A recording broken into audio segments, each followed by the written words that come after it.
कल लोग आ गए थे यहाँ पे। कल उन्होंने इन्फॉर्मेशन हमें पहुँचाई। उनके 2 व्यक्ति हमारे पास आए, उनने सब हमारे से जानकारी दी। उसके बाद फिर उन्होंने कहा कि कल हम शायद ये जो इस अस्थि प्रभा का जो प्रबंध है कल करेंगे। तो इस संबंध में उन्होंने हमें सुबह कल शाम फ़ोन कर दिया था इस बात के लिए कि कल सुबह हम करेंगे इस तरह। उन्होंने फिर हमें वहाँ पीलीभीत से एक होटल है यहाँ पे, वहाँ पे बुलाया। तो बुला के उन्होंने वहाँ पे हमें ना जो कार्यक्रम था, अस्थि का कार्यक्रम, पिंडदान वगैरह जो कार्यक्रम था उसके लिए सामग्री सब लेके हम पहुँचे वहाँ पे। तो उन्होंने हमें वहाँ पे बिठा के कहा कि पहले अस्थि का कार्य कराइए, पूजन वहाँ कराने के बाद उन्होंने हमें कहा कि ये ना आप हम अस्थियाँ कराएंगे हर की पौड़ी में विसर्जन। लेकिन किन्हीं कारणों से सन्नी जी और बॉबी जी नहीं गए।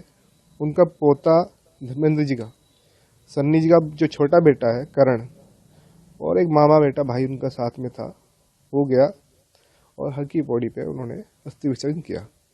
पिंडदान की विधि सब उन्होंने गेस्ट हाउस में की। जो परिवार से कौन कौन आया था, कौन कौन पूजन में रहा, किसने ये पूरा जो पूजा होती है अस्थि विसर्जन किसने की? ये सब परिवार, जो सन्नी जी का परिवार था, दोनों बेटे और सन्नी जी, और बॉबी जी के दोनों बेटे बॉबी जी, सब इस विधि में शामिल थे। फिर उसने उसके पश्चात नीचे घाट बना हुआ है पीलीभीत हाउस में, उसमें गंगा जी में उन्होंने स्नान किया। टोटल कितने लोग आए थे और कितने बजे शुरू हुई पूजा, कब खत्म हुई? सुबह 10 साढ़े 10 बजे आसपास उन्होंने अस्थि विसर्जन किया। उसके बाद उन्होंने पिंडदान किया, उसके स्नान किया। फिर 12 बजे के आसपास अप्रोक्स वो भोजन लेके यहाँ से निकल गए।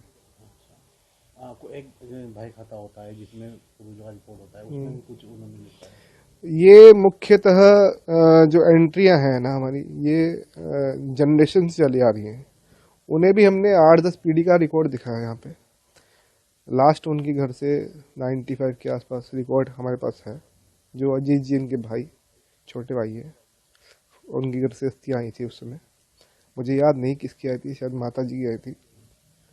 लेकिन उन्होंने 8-10 जनरेशन का हमने रिकॉर्ड दिया है। और उन्होंने फिर एंट्री कराई हमसे। एंट्री के बाद उन्होंने पूरा परिवार, अपना परिवार, अपने भाई अजीत जी का परिवार सब लिखवाया उसमें। और फिर उसके बाद क्या कारण रहा कि सारा उन्होंने जो पूजन होता है वो वहीं अंदर ही किया उन्होंने, बिल्कुल एक तरह से गुपचुप तरीके से मीडिया से? उसका पर्सनल रीजन तो मैं जानता नहीं हूँ अच्छी तरह, लेकिन वो कारण सोच रहे थे कि मैं लाइमलाइट से बचूं, मतलब हर किसी की नज़र में ना हो। क्योंकि वो बहुत इस समय मैं मानता हूँ इतने दर्द में मैंने बहुत कम लोगों को देखा है इंडस्ट्री जुड़े हुए। अपने जो पिता के प्रति प्रेम था उनका, तो झलक रहा था। वो लगातार बहुत इमोशन में आ रहे थे। पिंडदान करते हुए या अस्थि के जो पूजन करते हुए भी वो बहुत बार उनके आंख से आंसू झलक रहे थे। यही रीजन होता कि ना वो चाह नहीं रहते कि लोगों के बीच में जाऊं मैं इस दुख को लेके, यही कारण हो सकता है। कुछ बातचीत हुई होगी आपकी, किस तरह उन्होंने अपने भाव व्यक्त किए, सन्नी देओले या बॉबी देओले? दिवंगत आत्मा श्री धर्मेंद्र जी के बारे में उन्होंने 2-4 कुछ बातें की है कि है ना ब्राह्मणों के प्रति बहुत स्नेह रखते थे वो।